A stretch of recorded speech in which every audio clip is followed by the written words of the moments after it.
Bismillahirrahmanirrahim. Assalamualaikum warahmatullahi wabarakatuh.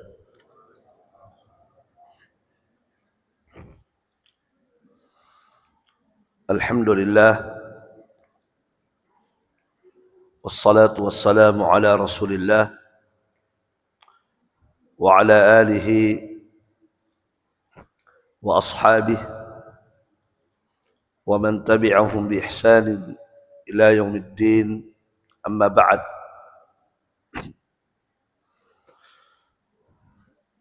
Kaum muslimin wal muslimat rahimani wa rahimakumullah.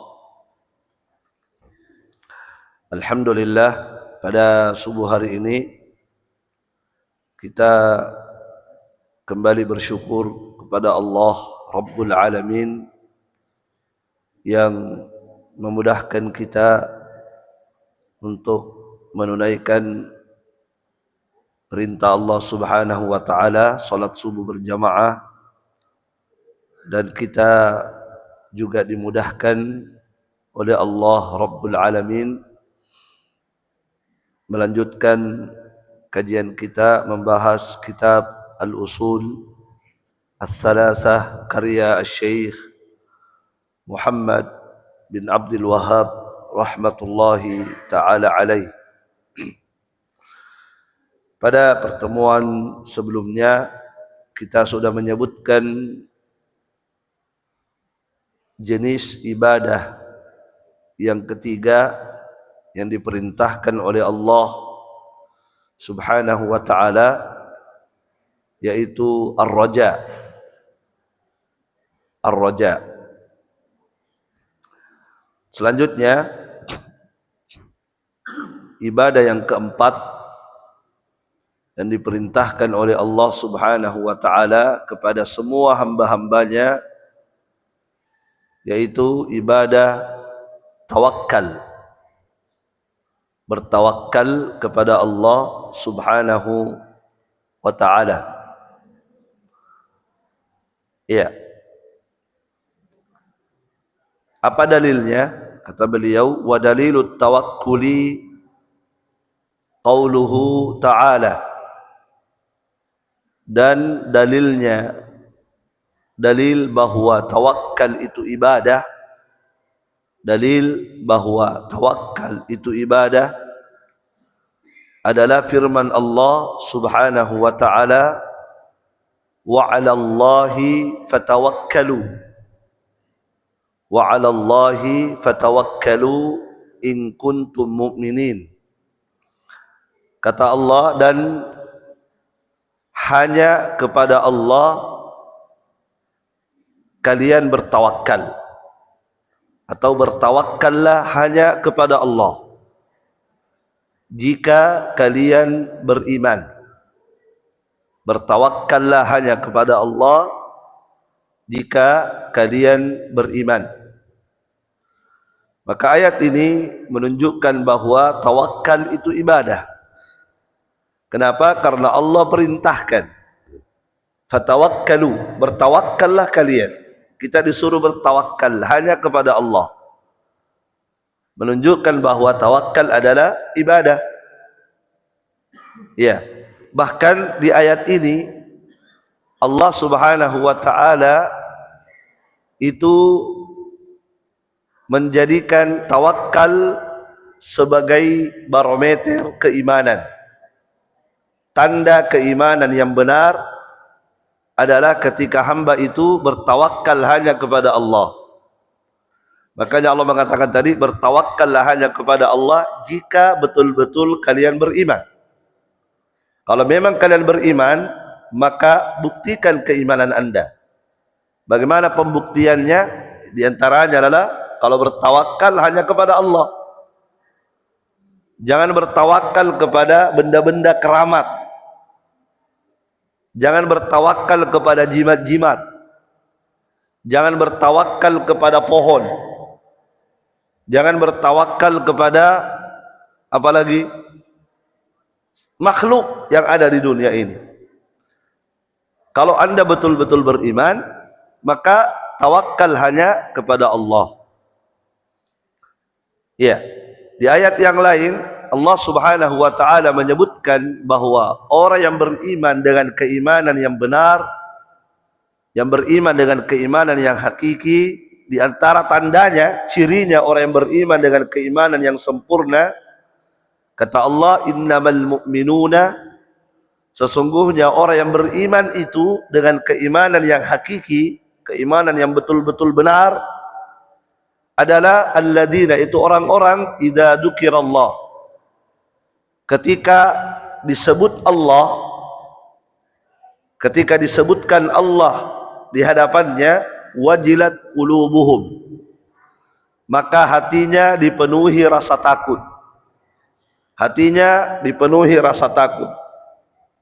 Ada pengaruh pada hati ketika nama Allah disebut. Itu tandanya orang yang beriman dengan keimanan yang benar, sempurna. Wa idza tuliyat alaihim ayatu, dan jika dibacakan kepadanya ayat-ayat Allah, zadatuhum imana, maka satu ayat itu menambah imannya. Ini tanda orang yang beriman dengan keimanan yang benar. Pertama, ketika disebut Allah, ada rasa takut dalam hatinya. Maksudnya di sini disebut Allah, maksudnya kata para ulama, ketika ada keinginannya untuk berbuat dosa, sudah ada niatnya mau berbuat dosa, tapi belum dia lakukan. Sudah ada niatnya ingin berbuat dosa, kemudian dikatakan kepadanya, ittaqullah, bertakwalah kepada Allah, takutlah kepada Allah. Maka ketika disebutkan kepadanya ittaqullah, bertakwalah kepada Allah, maka kalimat tadi, kalimat bertakwalah kepada Allah, itu mengena hatinya, ya, menusuk hatinya, sehingga hatinya dipenuhi rasa takut dan akhirnya tidak jadi melakukan dosa. Itu kata para ulama, orang yang beriman dengan keimanan yang sempurna. Jika dibacakan kepadanya ayat-ayat Allah, dibacakan Al-Quran, maka ayat yang dibacakan kepadanya itu memperbaiki imannya, menambah imannya. Menambah iman, bukan malah ribut, bukan malah cerita. Tapi ayat yang dibacakan itu dia simak, dia dengar, bahkan bertambah imannya dengan ayat-ayat itu, mengambil manfaat dengan ayat-ayat yang dibaca. Itu yang kedua. Yang ketiga, wa ala rabbihim yatawakkalun. Wa ala rabbihim yatawakkalun. Dan hanya kepada Tuhannya mereka bertawakal. Ini ciri orang yang beriman dengan keimanan yang hakiki. Hanya kepada Allah, hanya kepada Tuhannya mereka bertawakal. Barakallahu fiik. Maka tawakal ini adalah ibadah hati. Salah satu ibadah hati yang agung adalah tawakal. Al-Imam Ibnul Qayyim rahimahullahu ta'ala mengatakan, at-tawakkulu nisfuddin. Tawakal itu setengahnya agama. Setengahnya agama. Bayangkan, kalau orang sudah bagus tawakalnya, berarti dia sudah menjalankan setengah agama. Ya, tidak main-main. Jamaah sekalian, apa itu tawakal? Yang mana yang dimaksud dengan tawakal? Apakah tawakal itu pasrah saja, tidak berusaha? Tawakal saja, ya kan? Ya, tidak ada duit, tawakal saja, tinggal di rumah, nanti datang sendiri duitnya. Ya, punya kendaraan, ya kan? Mau sholat subuh, kuncinya disimpan saja di situ. Tawakal kepada Allah. Aman itu kendaraan. Baru tidak dikunci. Bahkan kuncinya disimpan di situ. Tawakal kepada Allah. Begitu keluar, hilang motornya. Setelah hilang motornya, dia mengatakan, tidak benar itu Ustadz bilang. Katanya kalau tawakal begini-begini. Anda yang salah memahami tawakal. Gitu. Nah, tawakal itu apa? Baik. Syekh Muhammad bin Shalih Al-Utsaimin rahimahullahu taala, banyak definisi ulama, banyak, tapi sebenarnya semua definisi itu tidak ada yang salah, saling melengkapi. Ya. Syekh Muhammad bin Shalih Al-Utsaimin rahimahullahu taala, salah satu ulama dari Saudi, sudah meninggal. Beliau berkata, tawakal itu adalah al-i'timadu 'ala Allah. Al-i'timadu 'ala Allah fi husulil matlub wa daf'il makruh ma'a thiqati bihi wa fi'lul asbabi al-ma'duni fiha. Itu kata beliau. Tawakal, kata beliau, adalah bersandar hanya kepada Allah. Bersandar hanya kepada Allah. Fi husulil matlub, pada saat ingin mendapatkan sesuatu. Pada saat ingin mendapatkan sesuatu, maka dia bersandar hanya kepada Allah untuk mendapatkan sesuatu itu. Jelas ya? Mau apa bisa, mau apa saja. Ya. Apakah sesuatu yang terkait dengan dunia, maka dia bersandar kepada Allah, ataukah terkait dengan agama, dia bersandar kepada Allah. Fi husulil matlub, ketika ingin mendapatkan sesuatu, mau sesuatu di dunia ini. Wa daf'il makruh, atau dia bersandar kepada Allah ketika pada saat ingin selamat dari sesuatu yang berbahaya. Ada sesuatu yang berbahaya, kan? Ya, maka dia bersandar kepada Allah untuk selamat dari hal tersebut. Ma'thiqati bi, disertai dengan kepercayaan penuh kepada Allah. Ini kuncinya. Bersandar hatinya kepada Allah, disertai apa? Thiqah, keyakinan. Yakin dia kepada Allah bahwa kalau saya bersandar kepadanya, pasti Allah kasih. Kalau saya bersandar kepada Allah, hatinya yakin. Kalau saya bersandar kepada Allah, yakin pasti Allah keselamatkan saya dari bahaya itu. Jelas ya? Wa fi'lul asbabi al-ma'duni fiha, dan disertai juga dengan melakukan sebab-sebab. Itu. Disertai juga dengan melakukan apa? Sebab yang diizinkan dalam syariat, yang tidak haram. Itulah tawakal. Jadi ketika hamba ini ingin sesuatu di dunia ini, maka dia apa? Dia usaha melakukan sebab untuk mendapatkan sesuatu itu. Tapi hatinya bersandar kepada Allah, yakin bahwa Allah akan mewujudkan usaha apa? Niat saya ini, mewujudkan keinginan saya. Itu namanya tawakal. Jadi tawakal itu tetap ada usaha, ada upaya, ada kerja yang kita lakukan. Tetapi itu hanya sebab.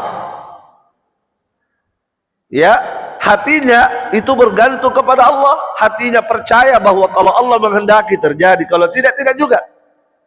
Tapi yakin dia bahwa kalau saya sandarkan ini kepada Allah, Allah akan mewujudkan apa yang saya inginkan. Jelas Pak ya? Itu namanya tawakal. Berserah diri, menyerahkan segala urusan hanya kepada Allah, disertai dengan usaha. Nah, jamaah sekalian, rahimani wa rahimakumullah. Jadi yang namanya tawakal itu tetap harus ada usaha. Ya, makanya ketika ada sahabat punya onta. Sahabat ini berkata ke Nabi, ya Rasulullah, dia berkata ke Nabi, ya Rasulullah, aqiluha wa atawakkalu bihi, au ya utliqaha wa atawakkal. Apa kata sahabat, ya Rasulullah, apakah onta saya ikat dulu baru bertawakal kepada Allah supaya tidak lepas, supaya tidak hilang? Saya ikat dulu atau baru bertawakal kepada Allah, ataukah saya tidak usah ikat, pokoknya dilepas begitu saja ontanya, tidak usah diikat, kemudian saya bertawakal kepada Allah, saya serahkan kepada Allah, Allah yang jaga. Dia bertanya ke Nabi begitu. Yang mana harus saya lakukan? Yang pertama, saya ikat dulu, aman, baru saya serahkan kepada Allah, ataukah saya lepaskan saja, saya bertawakal kepada Allah? Maka Nabi SAW mengatakan, aqilha wa tawakkal. Ikat dulu ontamu, kemudian serahkan kepada Allah. Ya, seperti itu ya. Nah, sama seperti saya katakan tadi, kita sudah sepeda motor, ya, punya sepeda motor atau sepeda biasa, sepeda poligon, ya, amankan dulu. Kalau ingin masuk masjid, ingin kemana-mana, amankan dulu, baru serahkan kepada Allah yang menjaganya. Ya, baik, itu baru tawakal yang benar. Nah, jamaah sekalian, rahimani wa rahimakumullahu jami'an. Sebutkan dalil yang kedua. Dalil yang kedua tentang tawakal. Wa qala, Allah tabaraka wa ta'ala berfirman, wa may yatawakkal 'ala Allah fa huwa hasbuh. Beliau membawakan ayat tentang keutamaan tawakal. Apa yang kita dapatkan kalau kita bertawakal kepada Allah? Beliau sebutkan satu ayat tentang keutamaan yang diperoleh ketika seorang hamba menyerahkan urusannya hanya kepada Allah, urusan dunia atau urusan agama. Kata Allah, wa may yatawakkal 'ala Allah, barang siapa yang bertawakal hanya kepada Allah, maka apa hasilnya? Maka Allah akan mencukupinya. Ini Allah yang berjanji loh. Janji Allah tidak pernah salah. Ketika Allah sudah berjanji, innallaha la yukhliful mi'ad, sesungguhnya Allah tidak pernah menyelisihi janjinya. Apa janji Allah? Siapa yang bertawakal kepada Allah, maka Allah akan cukupi orang itu. Allah akan cukupi apa yang dia inginkan. Allah akan penuhi apa yang dia inginkan ketika bertawakal kepada Allah Subhanahu wa ta'ala. Itu janji Allah. Iya, cuma jamaah sekalian, kuncinya apa? Thiqah. Nah, makanya tadi disebutkan di definisi harus ada thiqah. Apa itu thiqah tadi? Yakin. Keyakinan kita kepada Allah. Itu kuncinya sebenarnya. Ada keyakinan kita, semakin kuat keyakinan kita kepada Allah, maka Allah akan semakin mencukupi memang. Tapi kalau tidak ada keyakinan atau lemahnya keyakinan kepada Allah, itu yang menjadi masalah. Ya, sumber solusi itu sebenarnya kembali kepada keyakinan kita kepada Allah. Kita yakin bahwa Allah Maha Mampu, Allah Maha Kuat, Allah Maha Bisa. Kita yakin. Ya, ketika saya sandarkan ini kepada Allah, saya serahkan ini kepada Allah, maka saya yakin Allah bisa memberikan solusi kepada saya. Itu kuncinya Pak ya, tawakal itu. Maka kalau sudah ada keyakinan itu kepada Allah, maka pasti Allah akan mencukupi Anda. Itu jelas itu. Itu contohnya, banyak itu contohnya. Orang-orang yang tawakalnya memang hebat. Betul-betul luar biasa. Menakjubkan. Sangat menakjubkan. Bagaimana Allah Subhanahu wa ta'ala memberikan kecukupan kepada mereka. Banyak contoh kan? Banyak contoh. Seperti Nabi Ibrahim. Nabi Ibrahim itu dikenal sebagai Nabi yang sangat hebat tawakalnya kepada Allah. Itu Nabi Ibrahim.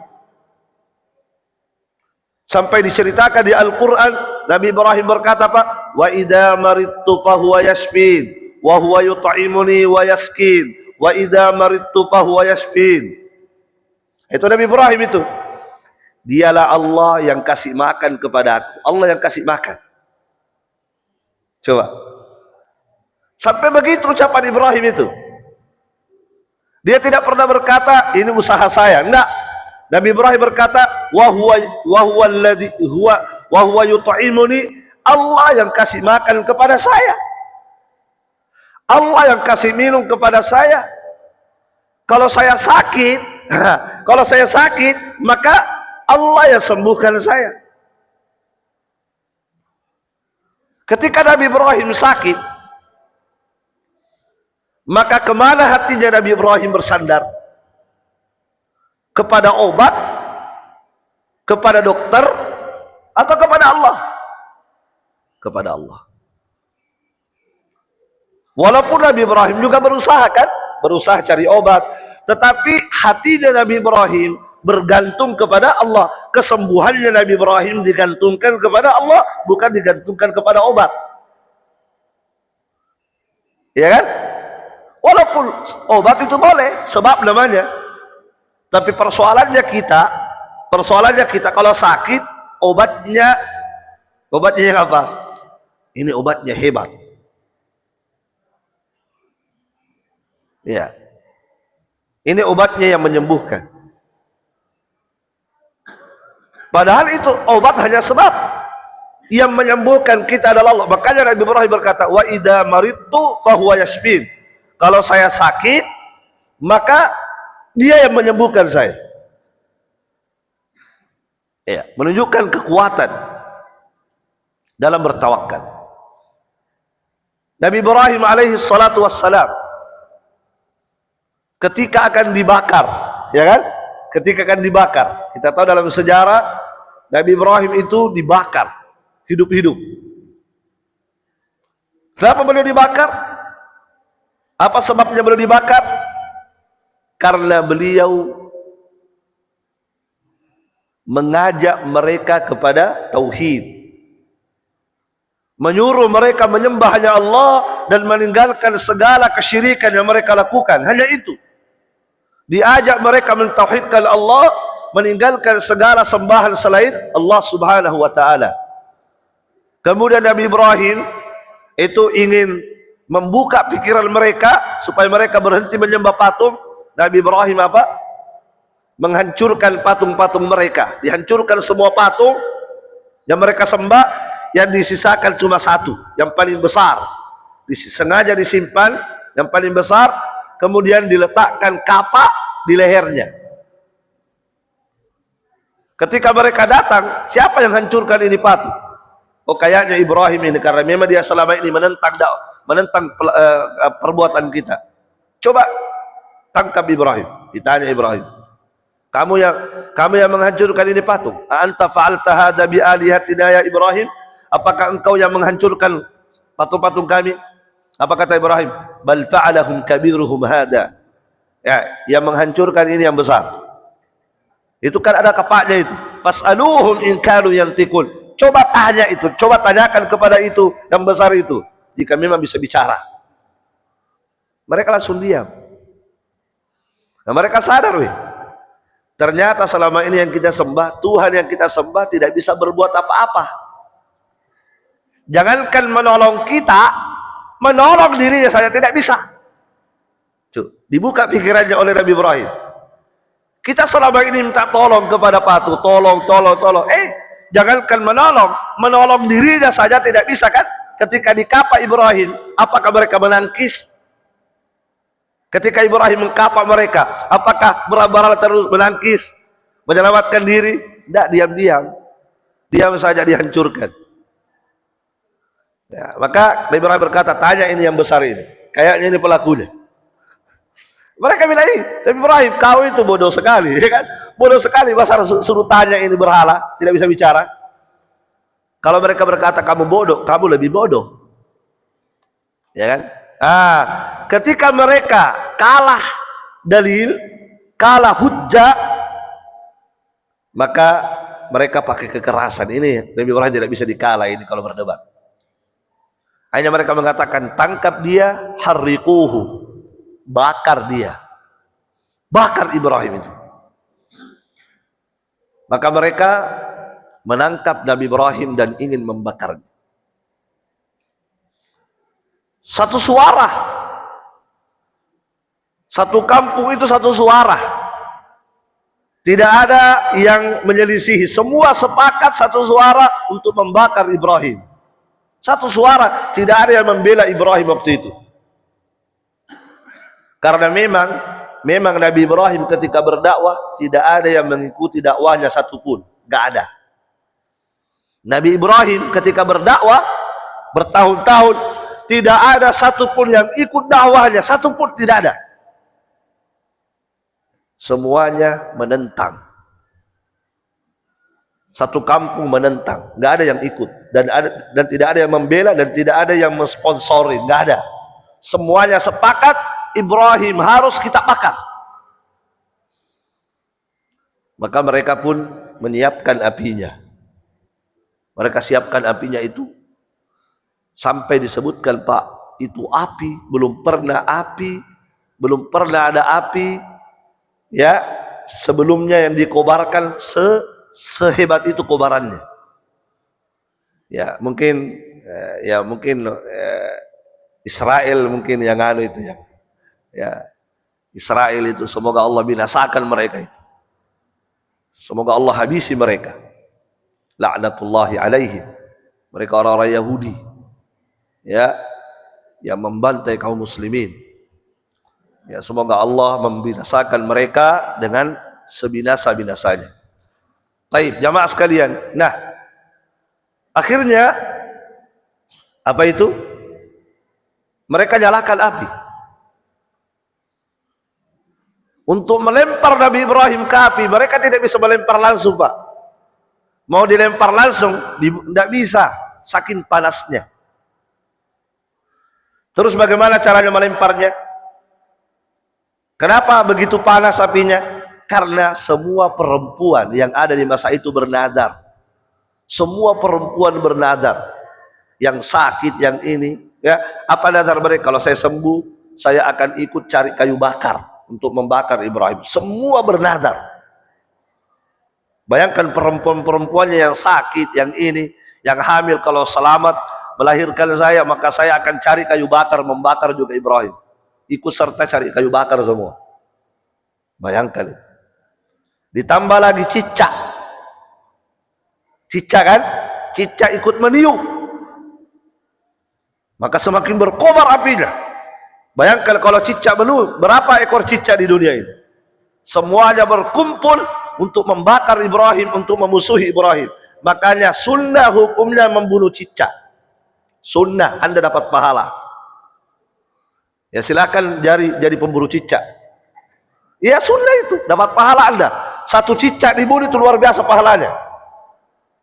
Bahkan Nabi merinci, kalau Anda membunuh satu kali hantam mati, itu pahalanya lebih besar. Tapi kalau 2 kali kurang, apalagi sampai 5 kali baru mati. 1 kali bunuh mati, pahalanya besar, kata Nabi SAW. Kenapa? Karena cicak termasuk hewan fasik. Dia termasuk hewan yang fasik, yang menentang Allah Subhanahu wa ta'ala. Bahkan Aisyah istri Nabi itu ada tombak khususnya disiapkan untuk membunuh cicak. Istrinya Nabi sallallahu alaihi wasallam. Bagaimana tidak besar itu api? Ketika api sudah berkobar, maka mereka sudah siap melempar Ibrahim alaihi salatu wassalam. Bagaimana cara mereka melempar? Mereka melempar pakai menjadik. Tahu menjadik ya? Apa itu menjadik? alat pelontar itu. Apa? Ketapel besar ya, bukan ketapel batu. Ini orang yang mau dilempar, tapi pakai alat. Karena tidak bisa dilempar dalam jarak yang dekat, saking panasnya itu api. Luar biasa. Ketika Nabi Ibrahim sudah dimasukkan ke dalam apa? Ke dalam manjanik alat pelontar, datang Jibril alaihi salatu wassalam kepada Nabi Ibrahim. Apa kata Jibril? Adakah hajah? Apakah engkau butuh bantuan? Jibril datang menawarkan bantuan kepada Nabi Ibrahim alaihi salatu wassalam. Adakah hajah? Kamu butuh bantuan? Apa jawaban Ibrahim? Amma ilaika fala, amma ilallahi fana'am. Adapun kepadamu tidak, saya tidak butuh. Amma ilallah fana'am. Adapun kepada Allah, Allah lah yang saya butuhkan. Coba lihat. Saya tidak butuh kepada anda, wahai Jibril. Yang saya butuhkan saat ini hanyalah Allah subhanahu wa ta'ala. Coba. Di kondisi sudah kritis seperti itu, kalau kita ditawari, Pak, mau dibantu? Biasanya kalau kita ditawari begitu, Pak. Ini saya mau bantu kok ini. Gimana, mau nggak dibantu? Pasti kita mengatakan apa? Apa? GPL. Nggak pakai lama. Ya kan? Kalau perlu, jangan hanya dibantu. Kalau perlu, binasakan mereka semua itu. Kalau perlu, penjarakan semua itu orang itu tadi. Itu kalau kita kan. Tapi lihat Nabi Ibrahim yang selalu hatinya terikat kepada Allah. Dalam kondisi apapun hatinya kepada Allah. Maka di kondisi susah, apa kata Ibrahim? Tidak, saya hanya butuh kepada Allah. Kemudian Nabi Ibrahim membaca hasbunallah wa ni'mal wakil. Itu bacaan Nabi Ibrahim, hasbunallah wa ni'mal wakil. Cukuplah Allah bagi kami. Cukup. Allah itu sudah cukup bagi kami. Dan Allah sebaik-baik penolong. Tidak ada lagi yang lebih baik pertolongannya daripada Allah subhanahu wa ta'ala. Dan cukuplah Allah bagi kami, kata Nabi Ibrahim. Setelah Nabi Ibrahim membaca kalimat itu, Nabi Ibrahim dilempar. Dilempar Nabi Ibrahim ke dalam api. Nabi Ibrahim masuk api. Betul itu, nyata itu. Tapi yang menakjubkan, yang ajaibnya, ketika Nabi Ibrahim dilempar ke dalam api dan sudah dalam api, Nabi Ibrahim tidak terbakar sedikit pun. Subhanallah. Tidak terbakar sedikit pun. Padahal apinya tadi luar biasa loh. Ya. Kenapa tidak terbakar? Karena Allah berkata di Al-Quran, Qulna ya naru kuni bardan wa salaman ala Ibrahim. Ketika Nabi Ibrahim mengatakan saya hanya butuh kepada Allah, maka Allah jawab, iya, kalau memang kamu butuh kepada aku, saya akan beri. Kan begitu. Kalau kamu mengatakan hasbunallah, cukup Allah, baik, saya akan cukupi kamu. Wa ni'mal wakil, kalau kamu mengatakan saya sebaik penolong, saya tolong kamu. Maka apa kata Allah? Allah berkata kepada api, Qulna ya naru, wahai api, kata Allah, kuni bardan wa salaman ala Ibrahim. Wahai api, dinginlah engkau, dingin. Wahai api, dinginlah engkau, ya, dan jadilah penyelamat bagi Ibrahim. Dinginlah engkau dan jadilah penyelamat bagi Ibrahim. Maka api itu menjadi dingin sehingga menyelamatkan Nabi Ibrahim. Maksudnya dingin bagi Ibrahim, ya. Dingin bagi Ibrahim. Tetapi kalau yang lain pegang, meleleh gitu. Bukan maksudnya jadi dingin, maksudnya bagi Ibrahim dingin dia rasa. Api itu mendinginkan dia, menjadi dingin bagi Ibrahim. Tapi yang lain, panas. Gitu. Kenapa? Karena memang Allah Subhanahu wa taala bermaksud hanya untuk menyelamatkan Ibrahim. Ya, subhanallah. Jamaah sekalian, rahimani wa rahimakumullah. Makanya biasanya kita lihat ada kasus sama-sama tenggelam di tanah. Sama-sama cara tenggelamnya sama, tapi kenapa satu selamat? Kenapa satu tidak? Padahal sama-sama tenggelam. Ya tidak? Kalau tenggelam di air satu selamat ya bisa, karena satu bisa berenang. Tapi kalau tenggelam di tanah, bagaimana cara berenang? Orang yang masuk ke tanah diovaksi, tenggelam di tanah, diseret di tanah. Gimana cara tenggelam? Berenang. Terkadang sama-sama orang tenggelam, sama musibahnya menimpa, tapi satu selamat, satu meninggal. Itulah pertolongan Allah Subhanahu wa taala. Itu ya selalu ajaib itu kalau Allah yang berbuat. Itu contoh Pak, bagaimana orang yang kalau bertawakal kepada Allah dicukupi oleh Allah Subhanahu wa taala. Contoh yang lain, banyak contoh di Al-Qur'an. Contoh yang lain, Nabi kita Muhammad dan para sahabat. Atau tidak usah dulu, Nabi Muhammad dan Abu Bakar As-Siddiq ketika melarikan diri bersembunyi di mana? Di goa? Di mana bersembunyi? Di goa Hira atau di mana? Bukan di goa Hira. Kalau di goa Hira ya, yang jelas di goa bersembunyi ya. Yang penting bukan di goa bawa karai di mana, bukan di situ. Keduanya bersembunyi di sebuah goa kecil. Kemudian dicari oleh orang-orang kafir Quraisy, dan mereka sudah berada di goa itu. Ketika mereka sudah berada dan dekat dengan Nabi dan Abu Bakar, Abu Bakar mengatakan, "Ya Rasulullah, mati min, agappa maki." Kata Abu Bakar, sudah. Kalau mereka melihat ke bawah kakinya, ada apa? Kalau mereka melihat ke bawah kaki, pasti lihat karena di bawah. Kalau mereka sudah kakinya ke bawah, sudah pasti kita didapat. Abu Bakar sudah gelisah ini. Bukan gelisah karena takut dirinya mati, gelisah karena mengkhawatirkan keselamatan Nabi. Maka Nabi menenangkan Abu Bakar. Bagaimana cara Nabi menenangkan Abu Bakar? Abu Bakar, bagaimana pendapatmu kalau kita berdua Allah yang ketiganya? Nabi hanya berkata begitu. Bagaimana pendapatmu kalau kita berdua kemudian Allah yang ketiganya? Allah berada di sekitar, di tengah kita. Kira-kira gimana itu? Barulah Abu Bakar tenang. Kalau Allah bersama kita, selesai. Maka turun firman Allah, la tahzan, innallaha ma'ana. Idh yaqulu li sahibihi la tahzan, innallaha ma'ana. Ketika Nabi berkata kepada Abu Bakar, jangan kamu sedih, jangan khawatir. Kenapa? Sesungguhnya Allah bersama kita.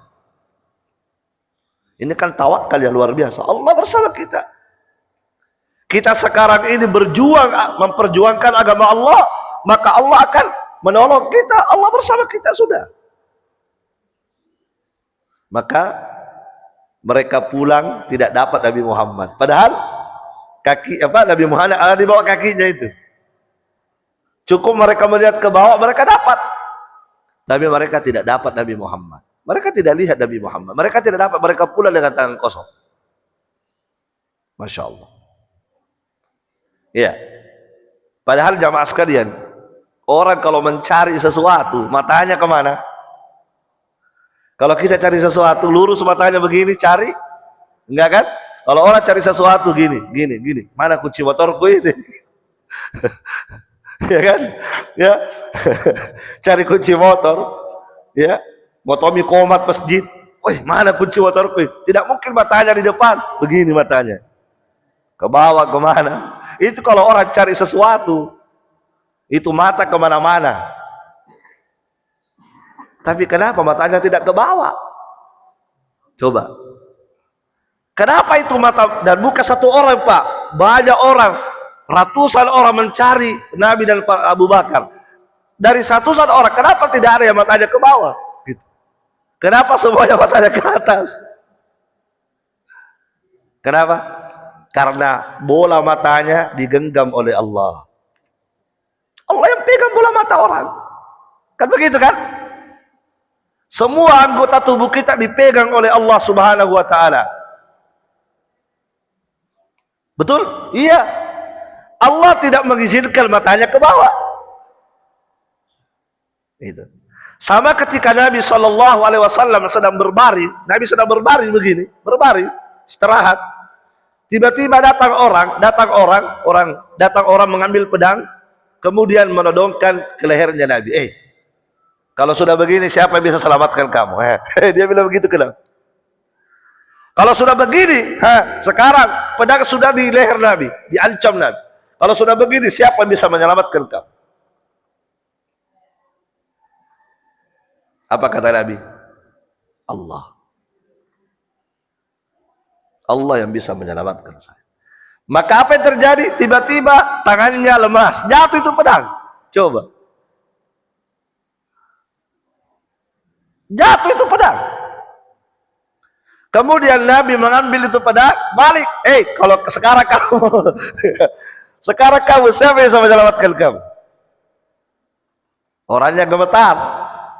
Kenapa? Karena orangnya tidak mengimani Allah, orangnya musyrik. Tidak terbiasa hatinya kepada Allah, terbiasa hatinya kepada benda, terbiasa hatinya kepada keramat. Sudah, kata Nabi, siapa yang bisa menyelamatkanmu? Gemetar kakinya. Dan minta dimaafkan oleh Rasulullah sallallahu alaihi wasallam. Tolong maafkan saya. Jadi orang yang kalau hati itu sudah terikat dengan Allah begitu. Mau selamat dari sesuatu ya gampang bagi Allah selamatkan. Ya, barakallahu fikum. Banyak sekali contoh ya. Ya, sama seperti siapa itu? Siapa itu? Di Al-Quran juga ada. Yaitu ketika orang-orang kafir Quraisy menakut-nakuti Nabi dan para sahabat. Alladzina qala lahumun nas innan nasa qad jama'u lakum. Mereka berkata kepada Nabi Muhammad, sesungguhnya manusia sudah mengumpulkan pasukan besar untuk menghancurkan kalian. Ya kan? Karena mereka kalah di perang Badar kan? Jumlah mereka 1000 melawan 317 sahabat. Kalah mereka. Ya. Kalah mereka waktu itu, maka mereka sakit hati membalas dendam. Maka mereka kumpulkan lagi pasukan lebih besar, bukan lagi 1000, ratusan ribu mereka kumpulkan.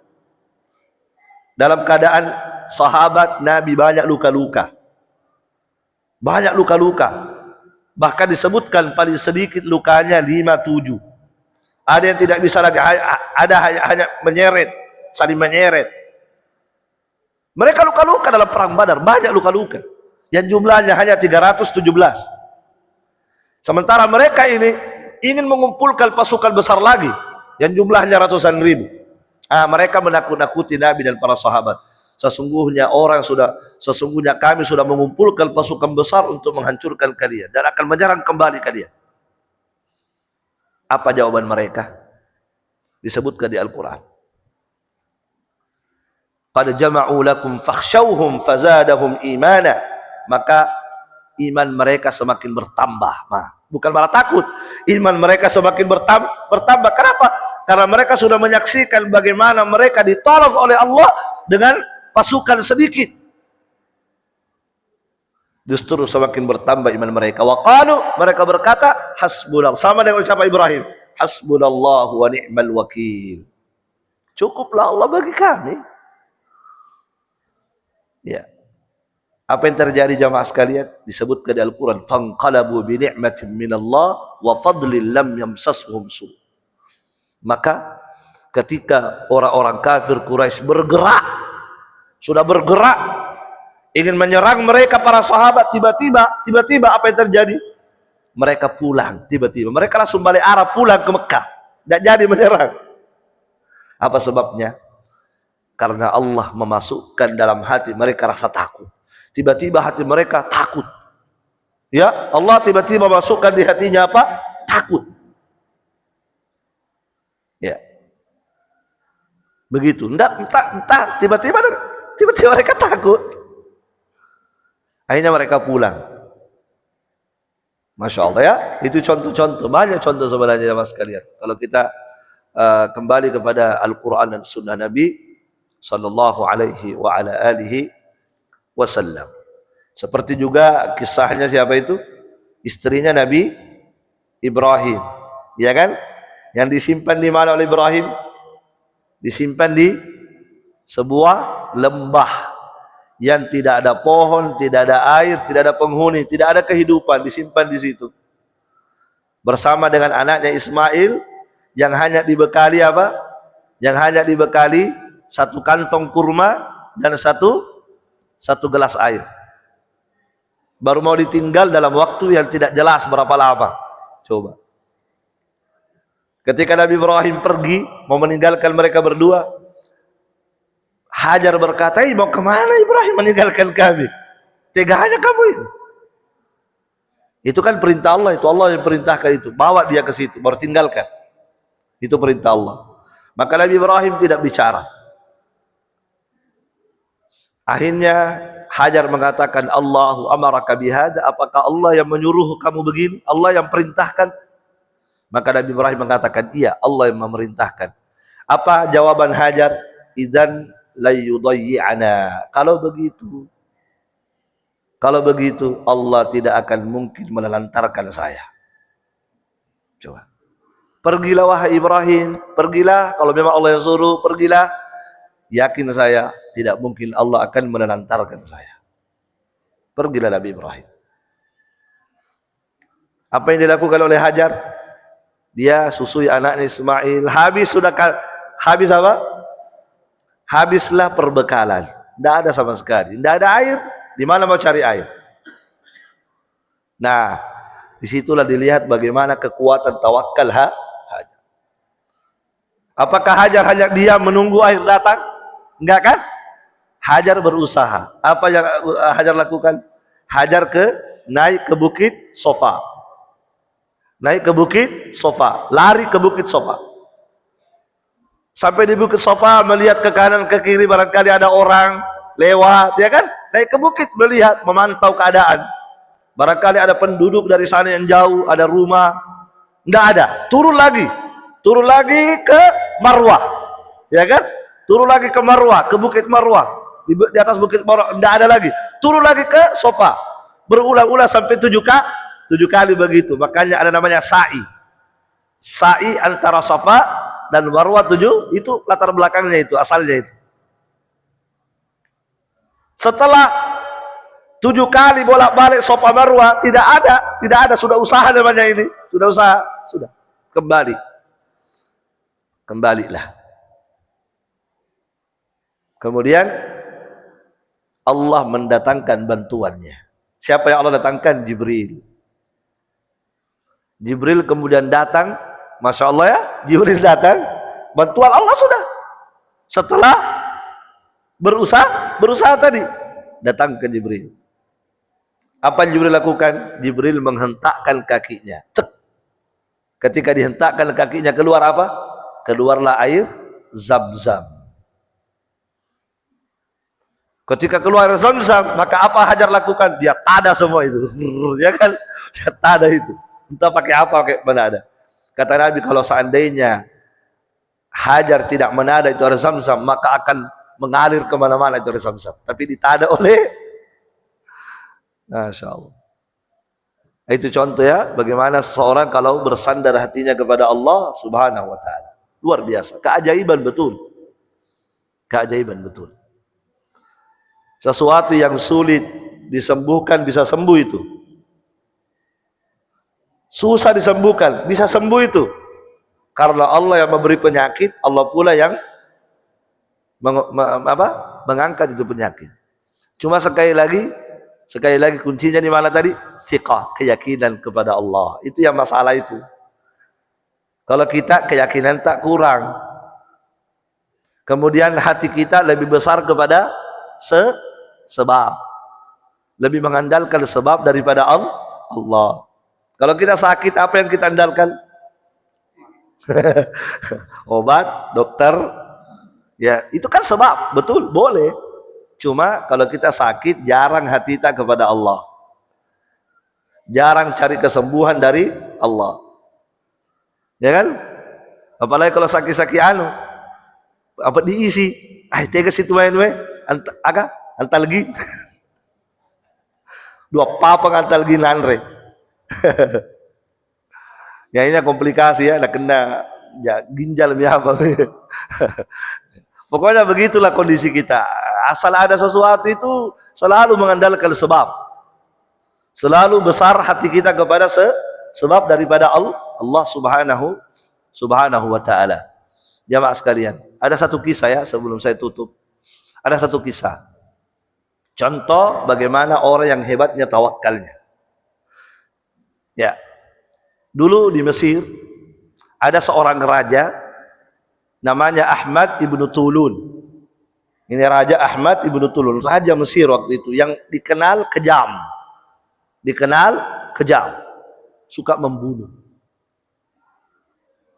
Pembunuh berdarah dingin raja itu, Ahmad ibnu Tulun.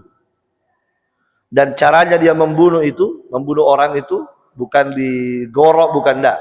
Caranya adalah tidak dikasih makan sampai mati. Tidak dikasih makan sampai mati. Itu caranya. Banyak dia bunuh.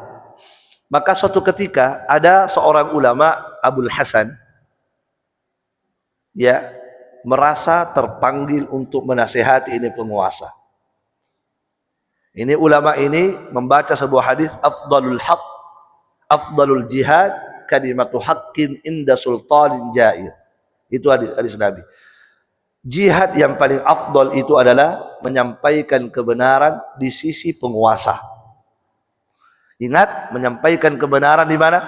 Di sisi penguasa. Maksudnya apa di sisi? Mendatangi penguasanya, nasihati. Itu maksudnya. Bukan di depan mimbar. Penguasa kayak begini.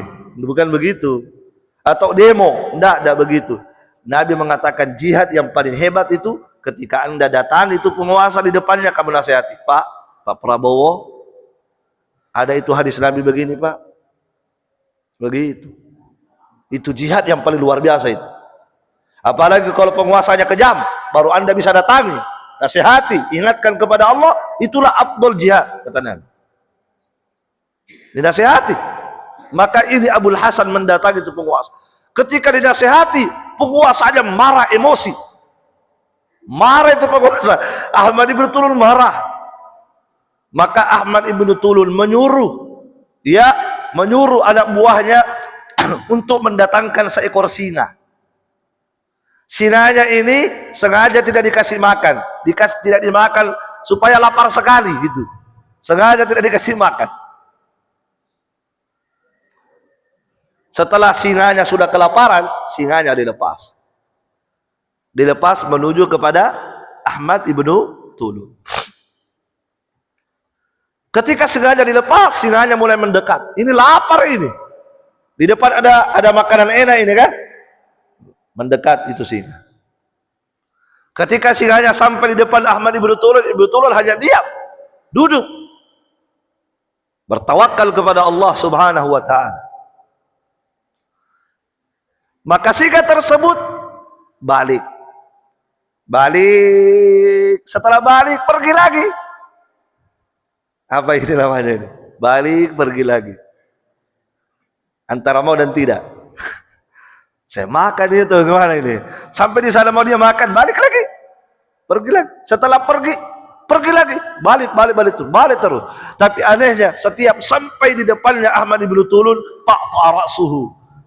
Ya, kepalanya langsung begini di depan. Tidak berani melihat, Masya Allah, lihat. Kepalanya langsung begini kan. Supaya Ahmad ibnu Tulun tidak takut kan. Langsung kepalanya. Siapa yang menundukkan itu kepala? Allah. Allah yang menundukkan itu kepala singa ketika sampai di depannya Ahmad ibnu Tulun. Itu anehnya, setiap sampai ke sana begini kepalanya. Bolak-balik. Akhirnya Baliklah dia, terakhir baliklah dia ke Ahmad ibnu Tulun, dicium itu ibnu Tulun, dicium ke, baru dia pergi. Singanya pergi setelah mencium Ahmad ibnu Tulun.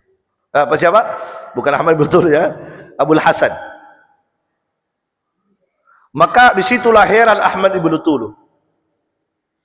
Maka Ahmad ibnu Tulun kembali mengambil Abul Hasan.